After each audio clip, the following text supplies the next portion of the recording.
Hello team and welcome to another ATP Geopolitics video with myself, Jonathan Ernest Pierce. Ukraine War Frontline update for the 15th of January 2024. I may get time to get this out before I do a live stream in about an hour's time. It's cutting it a bit fine. Nonetheless, this is a Frontline update. I haven't done as much prep on the sources as I'd normally do, but there's not a lot to look at really. Thanks so much to JR who has updated the map accordingly, and basically we just have a number of different Syriac maps claims to what is going on the front line. So I'm actually just going to do a super quick one today. There is no change to that northeastern sector, even though there are reports, well, there have been reports that the Russians are getting ready, accumulating for a push in Kupiansk. Then there are reports from the ISW to suggest that in the east and the south, there could be a Russian offensive brewing. I don't know. I mean, there are these reports quite consistently. Do they have enough in the tank? Do they have enough offensive capability to really commit to large-scale offensives, especially in multiple places? I don't know. I doubt it. Nonetheless, you know, bear in mind that that is doing the rounds as far as a rumor or a theory at the moment. So we're actually going to go past Bakhmut and then Avdiivka, where we can see that there are no changes to any of the mappers in the last 24 hours. And again, no changes, really good news for the Ukrainians. It means that they're holding firm. There is some change here in the area of Mariinka, where the Russians are slowly but surely pushing forward. It's this step-by-step incremental gains that the Russians are taking in places like this. You can see that they have pushed right past this whole, really the whole of that lake is now under control of the Russians, either side of it, and they're pushing now further to the north and along really into Herivka. This is or towards Herivka through this place, Pravosivny. Bit of a challenge there for the Ukrainians. Russian not Russian source. Syriac Maps, pro-Russian mapper, says Russian army made minimal advances west of the ruins of the Church of the All Saints on the outskirts of Herivka. As I say, a bit of a worry there, but nothing else in that area. Nothing around Novomykhailivka at the moment. Still a case that the Russians have been pushed back from the south of there, although they have been making a few gains just to the north of Novomykhailivka, but nothing over the last couple of days. We come on round past Velika Novosilka, where that area that the Ukrainians had captured hasn't particularly changed. Russians have taken a bit near Priyutne over the time since the end of the Ukrainian counteroffensive. And in Robotyne, the Russians are inching away in areas, but that seems to have ground somewhat to a halt at the moment. And indeed, we've seen a couple of counterattacks in the area by Ukraine, but nothing there. And then we come to Krynky, and we do have some changes at Krynky, and this is not looking good for the Ukrainians if Syriac Maps is to be believed. So here we have the situation on the Kherson front. During the last 3 days, battles continued in Krynky, which is completely destroyed after intense artillery activity. Russian army continue recovering the salient created by the Ukrainian army around the town. The battle is being costly on both sides, but especially Ukrainian troops who suffer important casualties with any attempt to send new batches of troops to the right shore of Dnipro. That's very much a pro-Russian analysis of what's going on.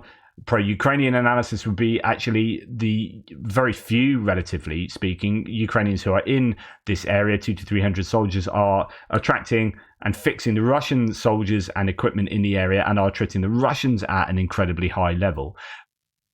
You know, make of either of those what you will. Those are the two claims, and truth might be somewhere in the middle. We'll go and have a look at a couple of different sources concerning this area in particular. This is Emil Kastelhelmi.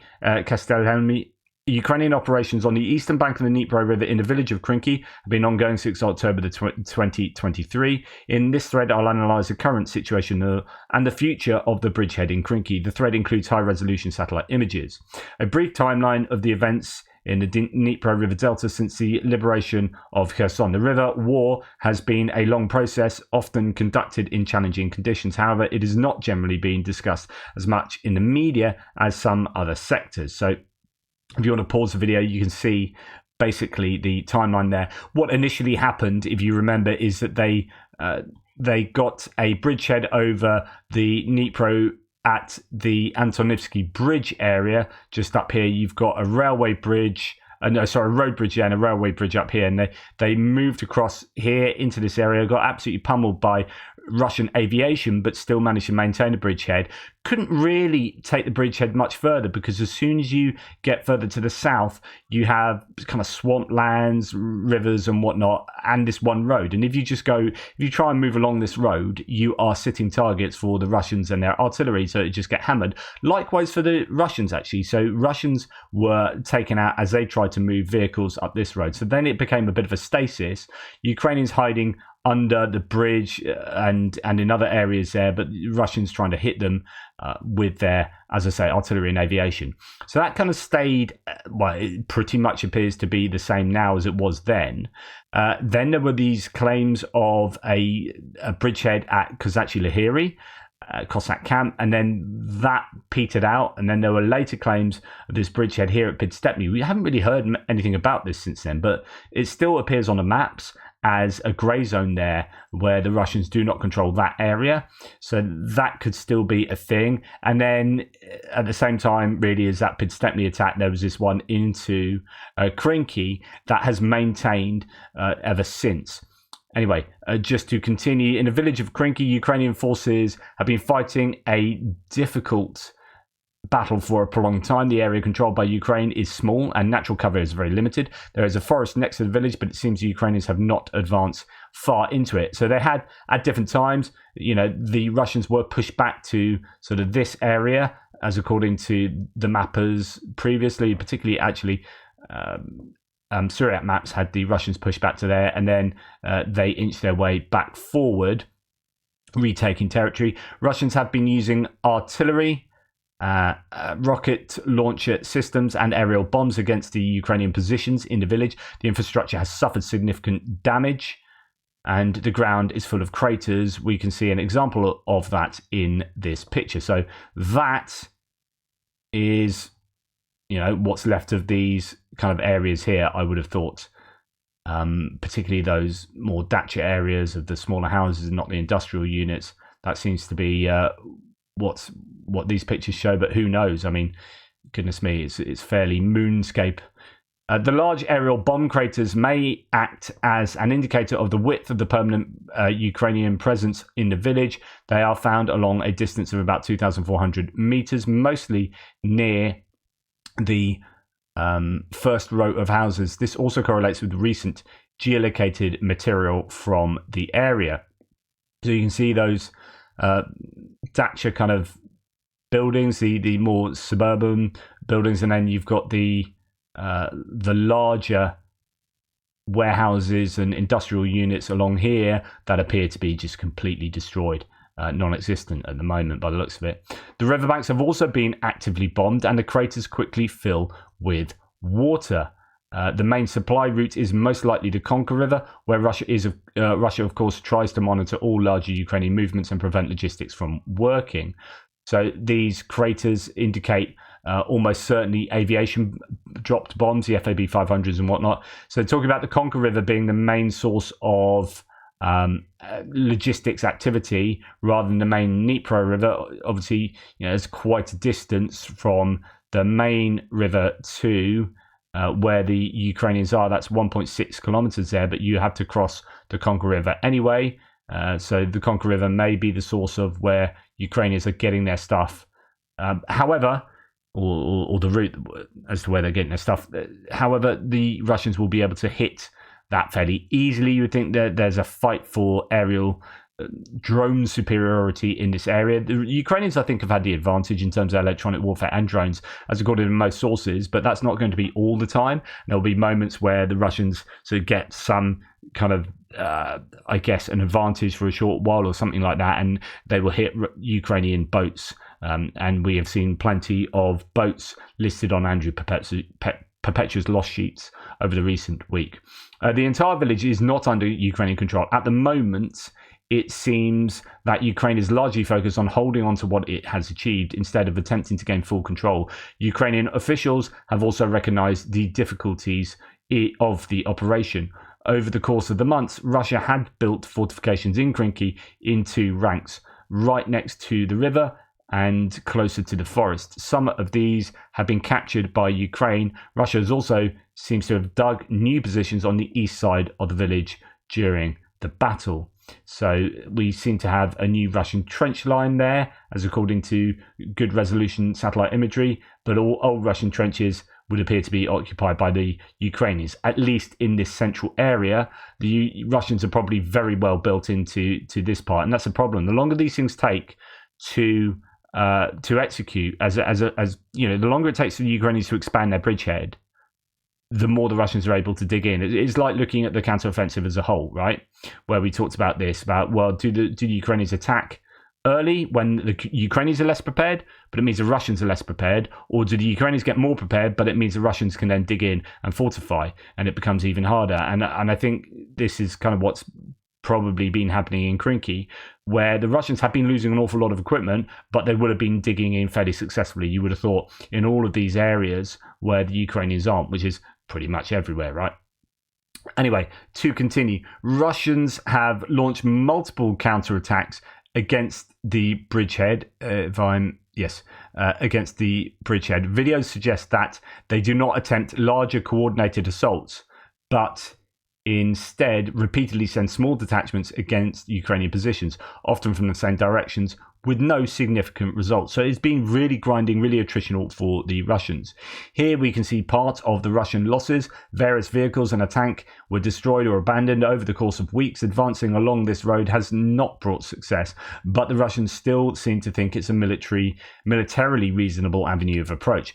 As I keep saying, trying the same thing over and over and expecting different results. Number of vehicles destroyed there. And as Andrew Perpetua's pointed out before, the issue for the Russians is, you know, you end up telegraphing any equipment you're bringing in, because, you know, you have to bring them up these long, thin, straight roads that go through the forest. There aren't too many options because you've got a forest, and so you're constricted to moving across it. It's not like fields where you can move across fields, but then they'd be heavily mined. Here it's not their mined, it's their shed loads of trees there. So you bring up these vehicles along these long straight roads, and the Ukrainians, who mainly have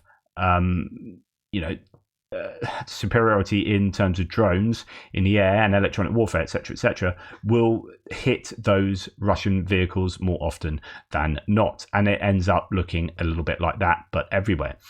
Some have mentioned that cutting the road, the M114, could be one of Ukraine's goals, as it would complicate Russian logistics. I would see it more as a small setback for the Russians, and they could still supply their troops using other slightly longer routes. And that's this road here, you know, cutting this main road there. I mean, that's ideally what they would do, of course, because, you know, if you're expecting a major bridgehead, you're eventually going to take everywhere, and you would be aiming for this M14 at some point. But at the moment, that seems a bite too far.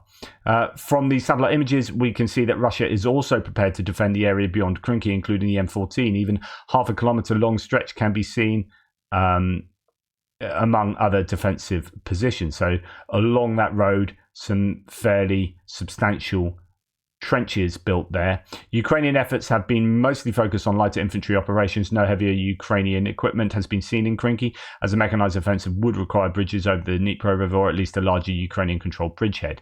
You would need a much larger space to get stuff across on amphibious vehicles and whatnot. I mean, they do have some of this kit, but again, it's all about the issue of being telegraphed. So, you know, in order to get that kit across, and you need those big amphibious crafts or bridge pontoon ferry bridges, you need to get them there. Then you need to put the vehicles on them all the time. You've got drones flying everywhere. It's like, well, you're just going to be a sitting duck.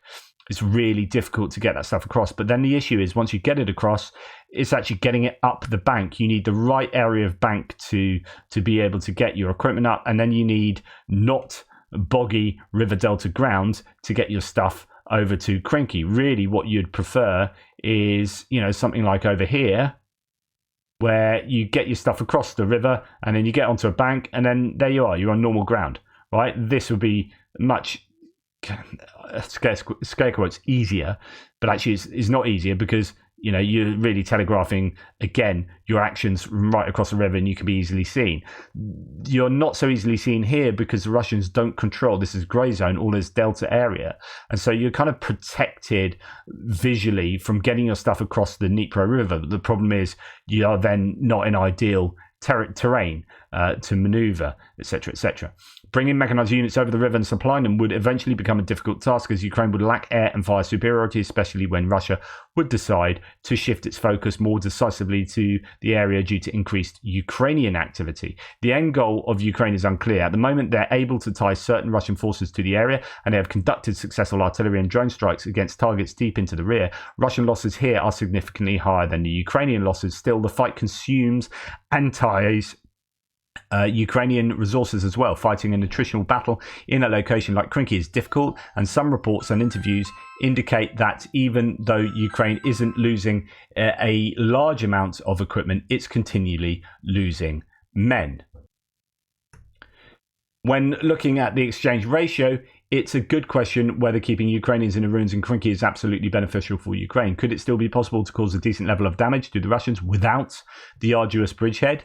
And that's a really good question. The objective may also be political, to show that Ukraine is still able to continue offensive operations in significant directions, even if greater goals do not seem to materialize. Without breakthrough attempts in Zaporizhia, the future in Krynky does not look bright. One reason we don't see any more significant efforts against the bridgehead may be that Russians don't prioritize it very highly, as the current units are able to control the situation with seemingly acceptable losses. They might feel that no larger operations are needed. I also don't think that Russians have a specific master plan to attrit the Ukrainians in the village. The reportedly weak level of Russian coordination and competence against the Ukrainians' rather effective defense allow the situation to continue without a quick end in sight. I think that's really interesting analysis there, and the question is, are the Ukrainians still attriting the Russians at the rate they previously were? Is it still worth them staying in Krynky? And I'm not sure. I think there's going to be a turning point soon. I don't think they're going to expand the bridgehead, and if they're not going to expand it, and those ratios start dropping, you've got to start wondering whether it's better to get out. David Helms here says, and he normally does stuff to do with maritime issues, and he's taking that here to the river, I think. Anyway, the update on the river ice conditions on the lower Dnipro near the Ukrainian left bank beachhead. Average temperatures in the south have fallen below 0 degrees since the 8th of January, much below 0 degrees after the 11th of January, lowering water temperatures to near 0 degrees and starting river ice growth. The most recent visible imagery from Sentinel-2 satellite imagery from the 9th of January shows dark water indicating unfrozen water with no snow cover. Landsats on the 11th of January shows ice formation in the larger lakes between the Antonivsky bridges. Ice is definitely forming on the Konka River, but not yet on the Dnipro River. So remember, the Konka River is this one that allows the Ukrainians to get logistics to Krynky. Now, if that starts freezing, that then becomes more difficult. So if you're wondering, should the Ukrainians pull out from Krynky, you're going to have to consider things like the conditions here. So Sentinel-1 SAR time series, rough surface speckled grey on Dnipro indicates wind waves on open water. Dark surface with white ridges on Dnipro shows new ice 5 to 10 centimeters thick. Konka River definitely frozen is what he says, and let's just have a look at that then. So here, that means that there's ice forming in these areas, and that means wind. The speckled is the wind causing kind of little waves and whatnot. So P-Star11 posted a video yesterday on the 14th of Jan of a Russian drone attacking Ukrainian boat crew resupplying the Krynky on the left bank of the Dnipro. Sea ice is slowing the boat, identifying supply routes and likely damaging boats' propellers. This is not good. So again, further challenges with the weather at the moment and how that will affect the boat crossings, the boat movements, slowing them down, damaging the boats. All of this is a challenge to the Ukrainians. Survival time in near freezing water is less than 2 hours, which is not good. So you then have your boat hit, you fall into the water. Obviously, you're going to be in more trouble than you would have been in the height of summer, right? So this, again, is a challenge for the Ukrainians. I almost never advise give advice to the Ukrainian armed forces, but here I go. The Krynky beachhead has served its purpose. Resupply through lake ice made a dangerous mission untenable. Declare victory and reposition the troops during the 17th and the 19th January warm-up when ice conditions will improve. His opinion is you pull them out and then, I don't know, reposition them somewhere else or think about your next move. Anyway, let me know what you guys think. Hopefully that was of interest and use to you. A bit of a deep dive, so to speak, into the Krynky area. Anyway, take care. Speak soon and drop into the live I'm going to be doing in about half an hour with Jonathan from Tochny.